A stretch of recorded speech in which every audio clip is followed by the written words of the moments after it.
kasi day off ko ngayon, pumunta ako sa Filipino restaurant na malapit sa amin, mga 15 minutes away lang. At nakakita ako ng piwi. Yan.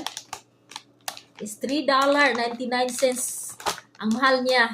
Tapos, Thai milk tea with boba is $5.50 ang nabayaran ko.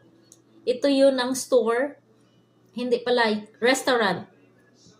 Sarah's Kitchen. At bumili ako ng combo meal, crispy pata, rice with pancit bihon. Ang nabayaran ko guys is $16.99 sa combo. At bumili din ako ng bangus at saka dalawang piraso ng barbecue. $4 each ang barbecue guys. Tapos yung bangus ay kano yung bangus ay